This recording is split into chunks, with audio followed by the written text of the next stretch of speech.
내 잔을 바라보고 반이나 남았네 이렇게 말하는 사람과 반밖에 안 남았네, 어떤 단어가 더 좋은 것 같습니까? 내비게이션을 켜고 목적지를 갈 때에도 어떻게 표현합니까? 네, 어유 반이나 남았네, 반밖에 안 남았네. 어떤 사람이 말이 더 용기 있고 분위기를 이렇게 합니까? 말의 스킬, 말의 기술이 얼마나 중요한지 모릅니다. 도대체 뭘까? 이쪽에는 할 수 있다 이렇게 말하고 이쪽에는 할 수 없다 이렇게 말하는 거야. 이쪽에는 된다 말하고 이쪽에는 안 된다 말한다고.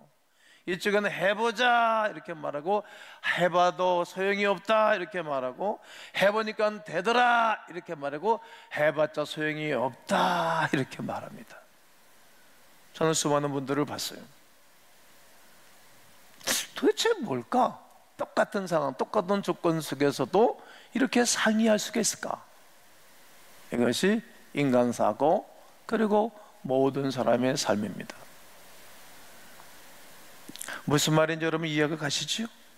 보이는 현상, 상황은 누구나 똑같이 봅니다. 그러나 그것을 해석하고 말하는 것은 완전히 다릅니다.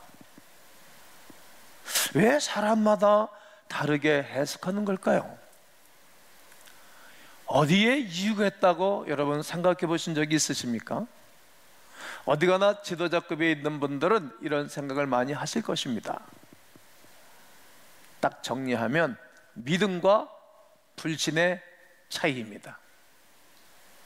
믿음과 불신의 차이입니다. 믿음 있는 사람은 하면 된다, 해보자, 하나님 우리 편이시다 이렇게 믿음의 말을 하고, 믿음이 없는 사람들은 할 수 없어, 안 돼, 할 수도 없어, 해봐도 소용없어, 늘 그래봤어 이렇게 폐쇄적이다 이런 말입니다. 오늘 성경 본문이 우리에게 확실하게 분명하게 우리 심령을 뜨겁게 달구고 믿음을 주시는 메시지입니다. 내게 능력 주시는 자 예수 안에서 내가 모든 것을 할 수 있다. 아멘이십니까? 얼마나 호기로운 표현입니까? 좋은 기회 아닙니까? 우리가 이 땅에 태어나서 사는 것도 그거 하나님의 엄청난 은혜 아닙니까? 할 수 있다라고 고백하는 사람들에게 주시는 에너지 공급이 있습니다. 그러나 우리의 고백은 주로 이렇지는 않습니다. 어느 정도 준비가 될 때만 할 수 있다라고 생각하고 말하죠. 그리고 상황과 여건이 마련되면 할 수 있다라고 말하고, 할 만한 것에만 할 수 있다라고 생각하는 겁니다. 그러나 신앙은 그런 게 아니에요. 그럼 우리가 할 수 없는 것을 할 수 있도록 도와주시는 하나님 바라보고 그를 경배하는 것이지, 우리가 다 할 수 있는 건 못으로 하나님을 경외하겠어요? 우리가 죄사함 받는 거 우리가 할 수 있는 게 아니잖아요. 죄사함 우리가 어떻게 받을 수 있겠어요? 그래서 하나님을 믿는 거예요. 우리가 하늘나라 갈 건데 우리가 할 수 있는 게 아무것도 없어요. 하늘나라 가면 헤비타트 총재는 사랑의 집 짓기를 해가지고 집 없는 사람들 여러 사람 도와주게 있는데, 우리가 하늘나라 집은 지을 수가 없어요. 이 땅에서 하나님의 자녀가 된 사람들이 하나님의 교회를 섬기고 그리고 구원의 역사에 동참하는 사람들은 하늘나라 가면 그 대가로 하늘나라 집과 면류관을 씌워줄 줄로 믿습니다. 우리가 할 수 없는 것들이에요. 그래서 하나님을 경외하는 거예요. 네, 늘 저 가끔은 쓰는 용어지만, 그럼 우리가 아무리 기도해도 이렇게 뒤에 가서 스위치를, 하나님 예수 이름으로 명하노니 스위치에 불이 들어올지어다, 본당 불이 들어올지어다, 그러고 하면 안 돼요. 그냥 우리가 스위치 누르면 된다고. 그건 우리가 할 일이잖아요. 빌립보 교회 편지를 보냈던 때를 살펴보면 이해가 가지 않습니까? 어떻게 이해갑니까? 사도 바울이 지금 어디서? 지금 감옥에서 편지를 쓰고 있는 거예요. 사도 바울은 지금 2년 동안 감옥 생활을 하고 있어요. 잘못해서 감옥에 갇혔으면 뭐 마땅한 거죠. 아니 본인이 잘못해서 감옥 가면 마땅히 받고 나와야 되는 겁니다. 그러나 바울은 복음을 전하다가 그때는 정치권이 왕들이 복음을 받아들이지 않았으니까 그래 게이트를 만들어 가지고 바울을 죄수하는 주소를 만들어서 옥에 가둬버린 거예요. 빛 한 줄긴 제대로 들어오지 않고 먹을 것도 제대로 주지 아니하고 얼마나 힘들고 어려웠는지 모릅니다. 그런데 그곳에서 바울이 말하기를 내가 모든 것을 할 수 있습니다 이렇게 말하는 거예요. 좀 안 맞잖아요. 사람들이 보면 비웃음거리일 겁니다. 감히 쳐다보지도 못할 허풍쟁이 아니냐, 이게 멘탈이 잘못됐구만, 정신이 잘못됐다라고 말할 수도 있습니다. 미쳤어? 세상 물정 몰라도 이렇게 몰라? 그러나 사도 바울은 우리가 까먹고 우리가 고백하지 않던 것들을 고백하는 것입니다. 지금은 우리 주님이 능력을 주시고 있다는 거죠. 감옥에 들어간 것도 주님이 허락해서 들어간 거라 이거죠. 이 감옥에서 내가 죽어서 시체로 나가도 두렵지 않다는 거예요. 그래서 이 감옥에 있는 사람들이 나로 말미암아 구원을 받는다면 이로 말미암아 나는 감사할 수 있다는 거죠. 여러분, 욥이 고난을 당한 것이 하나님 허락한 가운데 고난 당한 것이고, 욥이 엄청난 복을 받은 것도 하나님 허락 가운데 받는 것이고, 욥에게 하나님의 거룩한 역사가심이 있어서 그가 정금같이 나오게 한 것도 하나님이 하신 일이지 본인이 만들어서 되겠어요? 여러분, 우리가 개개인의 삶이, 개인의 일터도 가정도 사업장도 교회도 우리가 만든다고 되겠습니까? 하나님이 하시는 일이라고 바울은 고백하고 있는 거예요. 그러니까 감옥에 있는 것도 하나님이 허락해서 여기 내가 있는 거다 이 말을 하는 것이고, 또 나를 건져주지 않는다 할지라도 난 이 속에서 자족할 수 있다라고 선포하는 것입니다. 그동안 자기 자신을 통하여 경험했고 역사했고 도와줬던 하나님을 지금 고백하고 있는 것입니다. 그리고 하나님을 표현하기를 나에게 지금은 더 능력을 주고 계시니 두려움 없다. 이 고백이 오늘 우리의 고백, 여러분들의 고백이 되기를 원합니다. 그는 늘 자신을 표현할 때 나는 연약한 사람입니다 이렇게 고백을 했습니다. 제가 보기에는 사도 바울은 연약한 사람이 아니에요. 왜요? 좋은 가문이 있고 공부 많이 하는, 옛날에 지금이나 공부 많이 하는 사람들이 세상을 주관하는 거예요. 돈 많은 사람이 주관하고 리더십 있는 사람이 세상을 주관하는 거예요. 공부 많이 하는 사람이에요. 가멜리아 출신이니까. 그런데 자기는 늘 연약한 사람이라고 말하는 거예요. 지극히 작은 자라고 말하는 겁니다. 고린도전서 15장 9절에 사도 중에 가장 작은 자다. 나는 사도 중에 가장 작은 자다. 아니에요. 신약 성경 절반을 바울이 썼으니까 작은 자가 전혀 아니에요. 아니라고. 그러니까 자기는 작은 자라고 고백하는 거예요. 왜 그런지 아시죠? 내가 하나님의 교회를 받게 했다.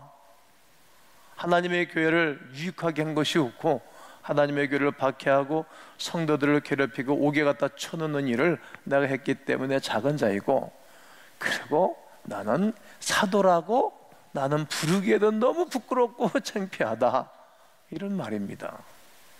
또 자신의 죄인 중에 우두머리 괴수라고 말합니다. 밑보다 모든 사람들이 받을 만한 이 말이요, 그리스도 예수께서 죄인을 구원하시려고 세상에 임하셨다 하였도다. 그런데 죄인 중에 내가 괴수, 우두머리다 이 말입니다.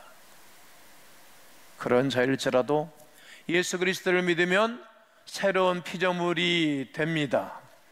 모든 것이 가능하다라고 고백할 수 있게 되는 것입니다. 이것은 하나님의 은혜요, 전적인 하나님의 능력입니다.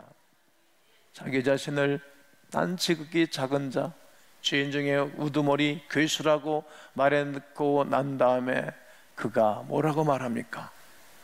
나는 그리스도의 능력이 내게 머무르고 있기 때문에 나는 할 수 있다는 거예요.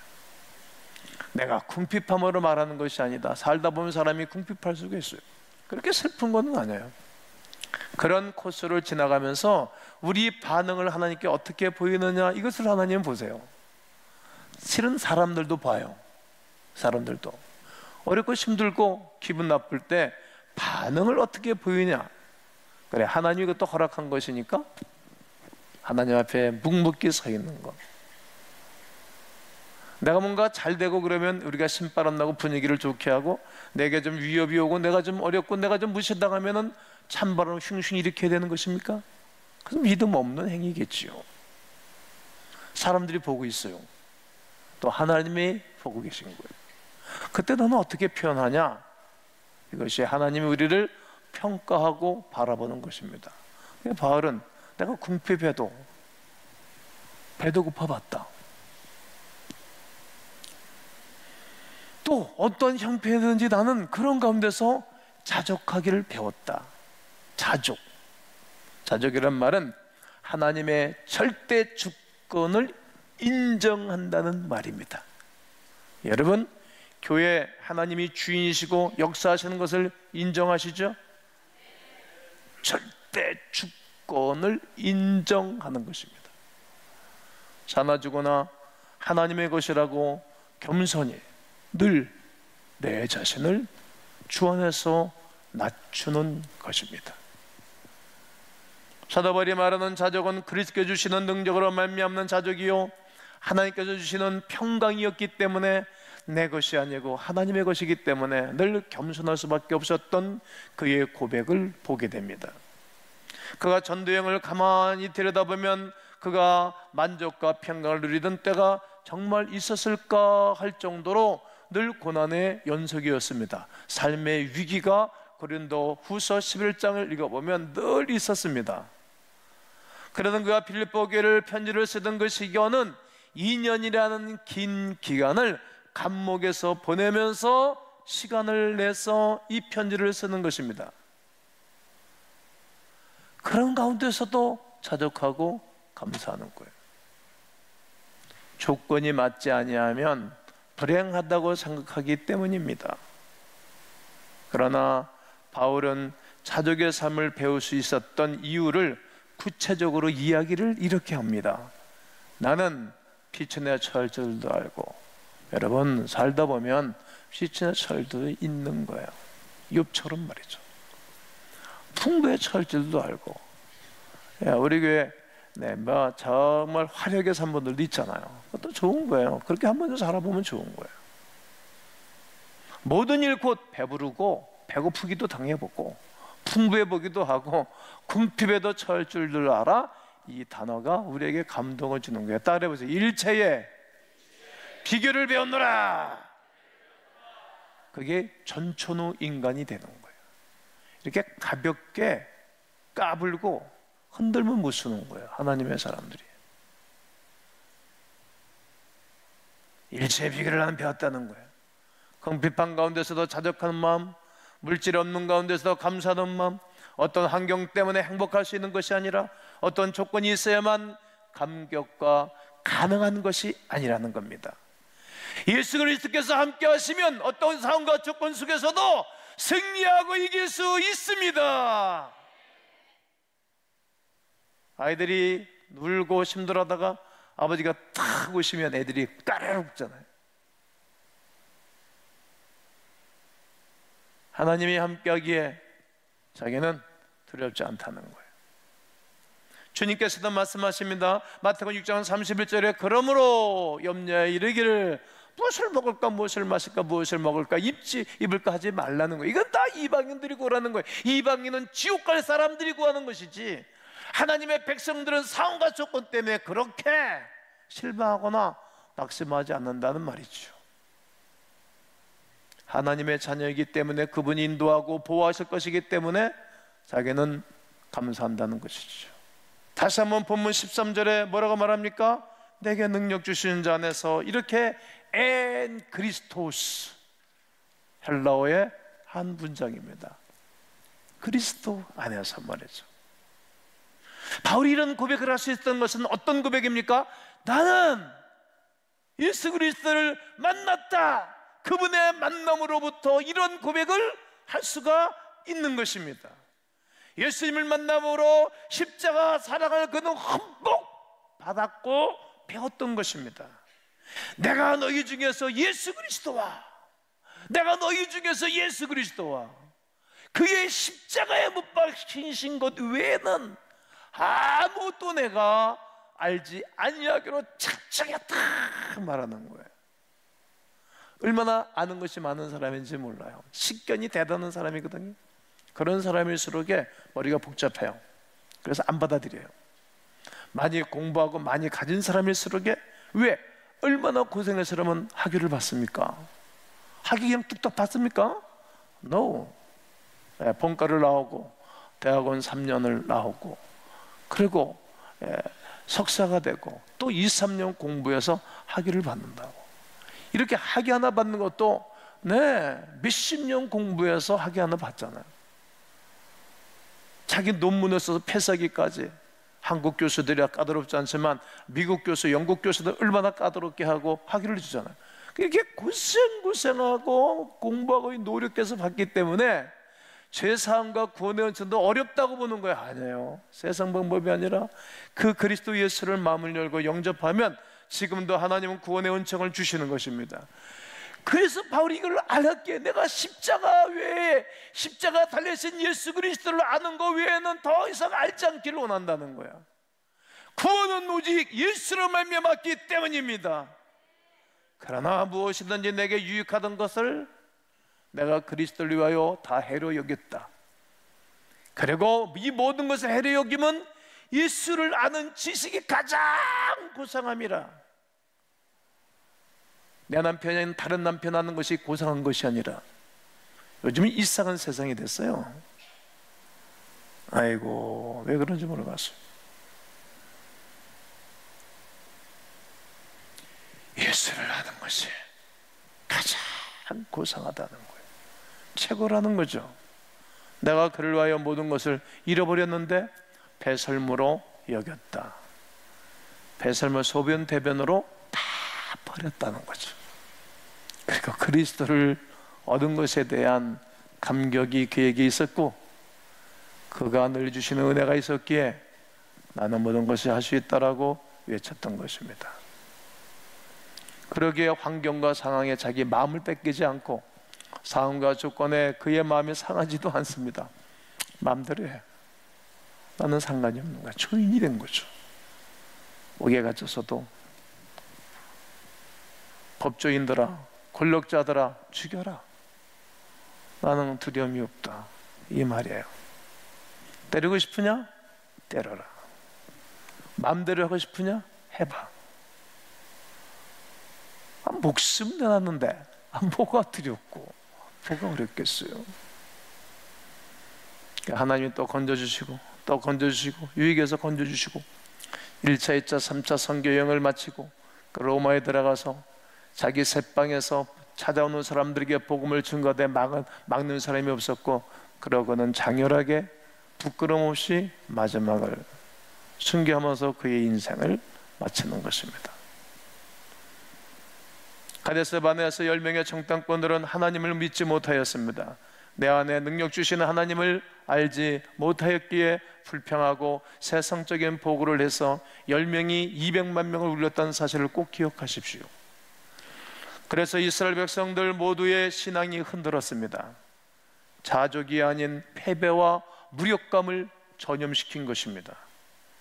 하나님께서 이스라엘 백성들에게 그러 말미암아 40일이 40년이 되어 하루가 1년이 되어 40년 동안 이스라엘 백성들을 광야에서 훈련시킨 것입니다.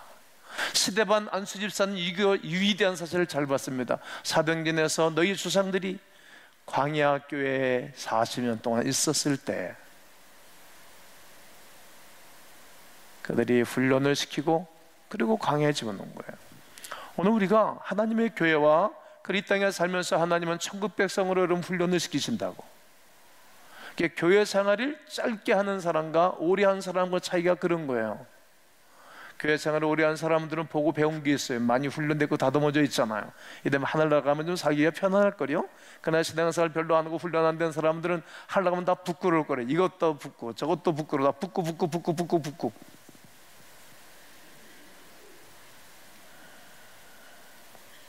핸드폰 안 가지고 계신 분들이 지금 내 표정과 제스처가 뭔지 모르는 거예요. 부끄 모르세요? 다 부끄러울 거라고. 그러나 훈련된 사람은 부끄러움이 아니라 영광 가운데 거하겠죠. 이것을 가르치는 것입니다.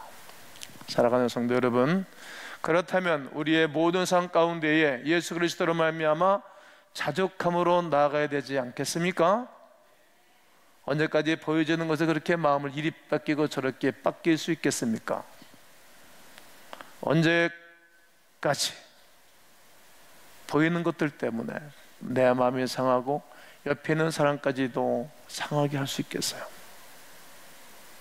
상황 탓, 환경 탓, 사람 탓할 수 없지 않습니까? 보이는 대로 그렇게 믿어야 되겠습니까? 공기가 보입니까? 안 보이지만 우리에게 호흡을 편하게 할 수 있는 것처럼 보이지 않는다고 해서 보이지 않는 것을 무시하는 것이 아니라 영원한 것을 사모하는 은혜가 있어야 할 것입니다. 여러분, 이런 일 저런 일이 있어도 오늘까지 우리가 살아왔어요. 어느 분은 좋은 가문에서 모태신앙으로 태어나서 하나님을 평생 섬긴 분들도 계시고, 또 어떤 분들은 저처럼 젊은 날에 청년 때에 또 소년 시절에 예수 그리스도를 믿고 오늘까지 달려온 분들도 계십니다. 여러분, 그래도 하나님이 오늘까지 이끌어 오셨습니다. 그것은 하나님의 은혜입니다. 자족하면서 살아왔습니다. 주님이 함께 하셨기 때문입니다. 의식주 문제를 해결해 주셨을 뿐만 아니라 나로 말미암아 다른 분들에게 주의 복음이 증거돼서 그들도 예수의 사람으로 세워지기도 하였습니다. 그러므로 믿음으로 말하며 믿음으로 살아가셔야 할 것입니다. 예수님 안에 무엇이든지 할 수 있음을 선포하셔야 될 것이고, 내게 능력 주시는 주님이 계시기에 이 모든 것을 할 수 있다라고 선포하고 외치셔야 할 것입니다. 마태복음 8장 3절에 예수께서 손을 내밀어 그에게 대시며 이르시되 내가 원하노니, 주님이 원하시니까 그를 향하여 깨끗함을 받아라 말씀을 하시는 거예요. 즉시 그의 나의 병이 깨끗해진지라. 여러분, 하나님의 치료하시면 오늘 우리의 생각의 오염, 우리 육신과 우리 영혼의 잘못된 것이 오늘 즉시 깨끗해지고 치유되기를 축복합니다. 또 예수께서 백부장에게 이르시되 가라, 네 믿음대로 될지어다 하시니 즉시 하인이 나은 거예요. 믿음. 예수께서 또 이르시되 어찌하여 무서워하느냐, 믿음이 작은 자들아 하시고 곧 일어나서 바람과 바다를 꾸짖으시니 아주 잔잔하게 되거늘. 바람도 바다도 주님이 명령 꾸짖으니까 조용해졌다는 거예요. 침상에 누운 둔분병자를 사람들이 데리고 오거늘 예수께서 그들의 믿음을 보시고, faith, 그들의 믿음을 보시고 둔분병자에게 이르시되 작은 자여 안심하라, 네 죄 사함을 받았느니라. 주님의 선포로 죄 사함의 은총이 임하는 것입니다. 또 마태복음 9장 9절에 예수께서 그것을 떠나 지나가시다가 마태라 하는 사람이 새가 앉는 것을 보시고 열심히 일하고 있는 마태를 바라보시고 말씀하시고 나를 따르라 하시니 이러다 따랐다는 거예요. 제자를 삼을 때도 명령했더니 따르는 거예요. 순종해서 제자가 되는 것입니다. 또 마태복음 9장 22절에 예수께서 돌이켜 그를 보시며 이르시되 따라 안심하라, 네 믿음이 너를 구원하였다. 여자가 그 즉시 구원을 얻으니라. 막 감격을 했겠죠. 마태복음 15장 28절에도 이에 예수께서 대답하여 이르시되 여자여 네 믿음이 크도다. 난 여러분들의 믿음이 크기를 바랍니다. 네 소원대로 되리라. 사람은 소원이 있어야 되는 거예요. 소원. 그때부터 그의 딸이 나왔습니다. 그의 딸이 병들었으니까 그가 치료받는 거 아니겠어요? 차라리 자기 아픈 것이 낫지 딸이 아프면 얼마나 어렵겠어요?